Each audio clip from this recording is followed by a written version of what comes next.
स्त्री का विश्वास। पंचतंत्र की कहानी। एक स्थान पर एक ब्राह्मण और उसकी पत्नी बड़े प्रेम से रहते थे, किंतु ब्राह्मणी का व्यवहार ब्राह्मण के कुटुंबियों से अच्छा नहीं था। परिवार में कलह रहता था। प्रतिदिन के कलह से मुक्ति पाने के लिए ब्राह्मण ने माँ बाप, भाई बहन का साथ छोड़कर पत्नी को लेकर दूर देश में जाकर अकेले घर बसाकर रहने का निश्चय किया। यात्रा लंबी थी। जंगल में पहुंचने पर ब्राह्मणी को बहुत प्यास लगी। ब्राह्मण पानी लेने गया। पानी दूर था, देर लग गई। पानी लेकर वापस आया तो ब्राह्मणी को मरी पाया। ब्राह्मण बहुत व्याकुल होकर भगवान से प्रार्थना करने लगा। उसी समय आकाशवाणी हुई कि ब्राह्मण, यदि तू अपने प्राणों का आधा भाग इसे देना स्वीकार करे तो ब्राह्मणी जीवित हो जाएगी। ब्राह्मण ने ये स्वीकार कर लिया। ब्राह्मणी फिर जीवित हो गई। दोनों ने यात्रा शुरू कर दी।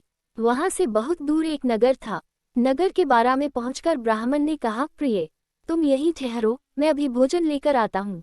ब्राह्मण के जाने के बाद ब्राह्मणी अकेली रह गई। उसी समय बारा के कुएं पर एक लंगड़ा किंतु सुंदर जवान राह चला रहा था। ब्राह्मणी उससे हंसकर बोली, वह भी हंसकर बोला। दोनों एक दूसरे को चाहने लगे। दोनों ने जीवन भर एक साथ रहने का प्रण कर लिया। ब्राह्मण जब भोजन लेकर नगर से लौटा तो ब्राह्मणी ने कहा, ये लंगड़ा व्यक्ति भी भूखा है, इसे भी अपने हिस्से में से दे दो।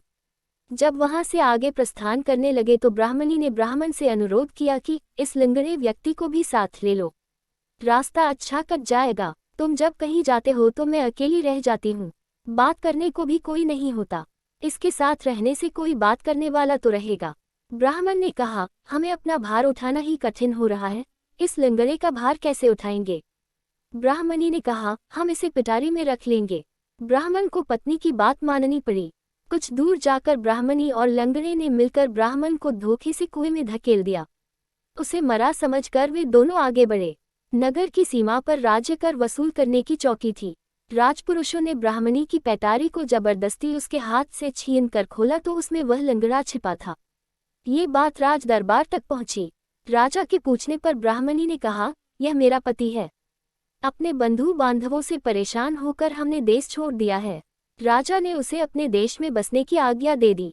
कुछ दिन बाद किसी साधु के हाथों कुएं से निकाले जाने के उपरांत ब्राह्मण भी उसी राज्य में पहुंच गया।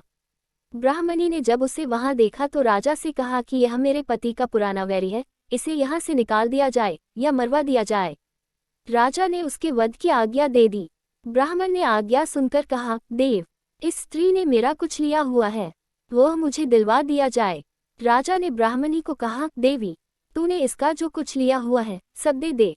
ब्राह्मणी बोली, मैंने कुछ भी नहीं लिया। ब्राह्मण ने याद दिलाया कि तूने मेरे प्राणों का आधा भाग लिया हुआ है। सभी देवता इसके साक्षी हैं। ब्राह्मणी ने देवताओं के भय से वह भाग वापस करने का वचन दे दिया, किंतु वचन देने के साथ ही वह मर गई। ब्राह्मण ने सारा वृतांत राजा को सुना दिया।